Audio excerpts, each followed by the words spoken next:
Hi, and welcome again to PH 136. I just wanted to give you a verbal message that you could listen to for the purpose of highlighting many of the very important things that I just want to make sure you don't miss in the course home materials this first day. I know that there's a lot of stuff that I ask you to read and comprehend and take note of, and so having taught this class many times, I've decided it would be helpful to also give you an audio file just to go over what you'll find affects your grade. so here we go. Let's see. We'll start out with research questions. Every week, you're asked to answer just one research question, and this is a research question. So there's an expectation that you will do some research. This is college, it's academia, and so this research must be collegiate, which means you've got to cite your sources. For our research questions here, please cite both the lecture and the text. And when you cite the text, I want you to actually quote from the text, which means you're going to pull words or sentences or whatever you can find that supports your ideas that you are offering in your answer. You're going to pull those from the text. You're going to basically copy and paste them into your answer in quotation marks, followed in parentheses by the lead author's last name, comma, and then the page where you found them. And then you'll also cite the text down at the bottom with proper MLA format. The reason for this is that we want to make sure that you're really reading the text and comprehending it. Light, Science, and Magic is just absolutely a phenomenal book about studio and on-location lighting. And we just think it's crucial that you use this book. So please, please, please read the weekly readings and apply them to your answers. And then each week, like I said, you must cite the lecture and the text for full credit in your research questions. And you can cite the lecture and the text in the assigned readings or anywhere, any part of the lecture, anywhere from the class, or any part of the book. It's fine. I've been through all of them many times, so I will recognize and it's fine, as long as it's appropriate and it effectively supports your ideas. So, once again, for full credit on your research questions, you must cite both the lecture and the text, and you have to quote from the text. Now, mind you that your answer should be 150 words in length minimum. The quote that you pull from the text does not actually count towards this minimum. It's only offering support for your 150-word answer. So just make sure you do that. Also, for full credit, you must respond to your peers within the allotted time frame that the assignment description gives you. Your responses should be 50 words in length, but more importantly, they should be thoughtful and technical and appropriate to the conversation. They should offer an idea, ask a question, and really be critical in a positive way. Just saying, "Hey, great answer," is not feedback. So we want real feedback. A conversation. Moving on. So for your imaging assignments. First thing that I want you to know is that I personally want you to submit your images at a really high quality. I have come to the understanding that oftentimes in classes, classes are very big, and professors, to save time, will actually request that students sort of minimize the file size of their images, and that makes sense if you've got like 18 students in the class. Now, this class, because it's starting to become a little bit more upper level, is a smaller class. I'm just not going to have more than 12 people in it. So I really, really want you to submit high quality files. As a matter of fact, I so want you to submit high quality files that if I receive files from you that when I open them up to full screen look pixelated, I will not review them. I will just send you a polite note in the discussion forum asking you to resubmit at a much higher quality.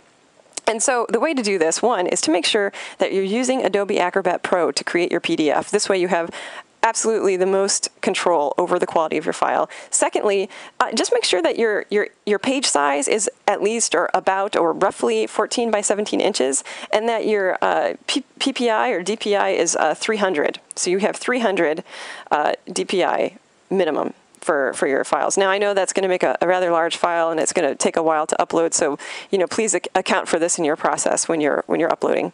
And if you need to break it up into 2 files because it's taking too long, that's fine. As long as it's all there, that's what I want.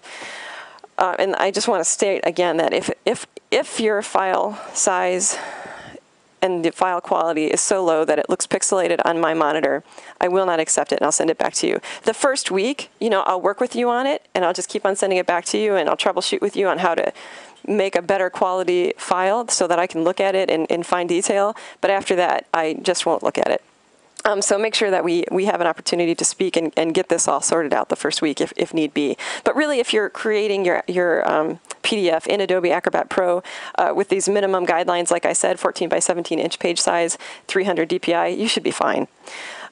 Next, for every imaging assignment that you turn in, there will be some required shots. The required shots are not just what the assignment describes, but also equipment shots and meter use shots, light meter use shots. The equipment shots are for when you're using your lighting equipment. Every time you have a different arrangement of lights, I want you to stand back and take a snapshot of that arrangement so that it's effectively descriptive to me and to your peers so that we can talk about how you're using your lighting equipment. So every tool that you're using should be in the scene. If you need to use your camera's timer or remote fire and place yourself in the scene so you can hold things up, that's just what you need to do. This is an online class, and we have to accommodate for the fact that we're not actually in the classroom together manipulating the tools. We just have to be able to clearly see what you've done. So every time you change your lighting situation for an assignment, you need to take a snapshot of that and submit it with your PDF. This snapshot of your equipment shot should be a bit enlarged as well. It should not be just embedded in your contact sheets. It should be enlarged so that we can really see it and talk about it. Secondly, every time you use your light meter in your scene in a different way, you need to take a shot of how you're using it. Again, this is to make up for the fact that we're not actually in the classroom together, and I can't take your light meter out of your hand and show you how to use it properly. The best that I can do is see how you're using it. So when I say that you must include a light meter use shot for every imaging assignment, I mean every time you meter differently. So if you have 10 light meter use shots in one assignment, that's what you have. That's just how it's going to be. So you can see that these files will get very big, but that's okay.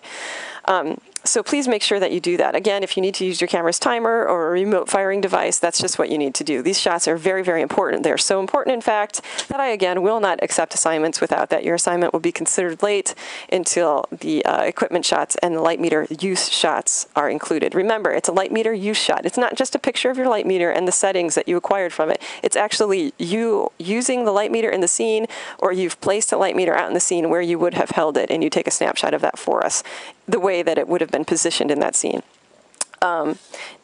Let's see. Lastly, for all of your assignments, I require write-ups. Basically every time you submit something, whether it's a research question, of course that's all writing, but also with your imaging assignment, I require a little bit of a write-up, and what I expect to be in the write-up will be embedded in the assignment description. But regardless, every time you submit something in writing, please make sure that you proofread it. Please make sure that your grammar is correct and that your spelling is correct too. I understand we all make typos, but what we want is for your written words to be legible and clear. It is very, very important in this online environment that your ideas come across perfectly clear. So proofread, proofread, proofread. To help you, to encourage you to proofread, I will take off 10% if the grammar and the spelling are just so bad that it's difficult for me to comprehend what you're trying to say in your written communication. I'm pretty good at comprehension, so if I can't get it, there's a problem. So I think that's about it for the really, really important things that people often forget about that will, heavily impact your grade. Just the two other last things that I want to mention is that the deadlines are pretty hard, so make sure that you get your stuff in on time and that you respond to your peers on time. They're not always the same every week, so make sure you read the details, pay attention to the deadlines. Also, I believe that AII has changed the attendance policy so that it used to be that, deadlines were basically 3 a.m. the following day of the due date, and now they're supposed to be 12 a.m. or no, 11:59 p.m. the day of the due date. I'm just going to stick with the 3 a.m. Because I've been asked to, but also because, realistically, I don't log on until the next morning Pacific Standard Time to look at your assignment, so it doesn't matter to me if you submitted it at 11:59 or 3 a.m. As long as it gets in overnight, we're good. So that's fine. We'll stick with the old assignment deadlines. We don't need to jump to the new ones. And then one last thing, there has been some confusion among certain students about when they're supposed to use their photographic lighting equipment for assignments and when they can get away with not using it. Whenever an assignment says use your tungsten lights, that means get out your photographic light kit and use it in the assignment. A lot of people try to explain to me that tungsten lights and incandescent household lamps are synonymous. No, they're not. Household lamps can be anything. Tungsten lights are referring to your photographic tungsten light kit. I hope that makes sense, okay? So that's out there in the open now, so it's an expectation. So what I've covered here in this little recording for you is your expectations on your research questions, your basic expectations on your imaging assignments. Make sure you always proofread no matter what. If you're writing some text for us, you're communicating to us via text, it must be comprehensible to others, not just you. And then lastly, whenever an assignment calls for using your tungsten lights, that actually is referring to your photographic lighting kit that you purchased for this class. And then every lighting assignment also requires that you use your handheld light meter. You must use your handheld light meter. You must prove that you're using it with these meter use shots, but those meter use shots are also an incredible educational tool for both your peers and I. Oh, and then one last thing, as a side note, a lot of people are trying to use a photo app that you can get for your smartphone that will meter incident light.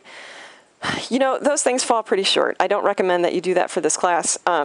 People have gotten through an entire class with it, but it really, those applications do not work in every scenario.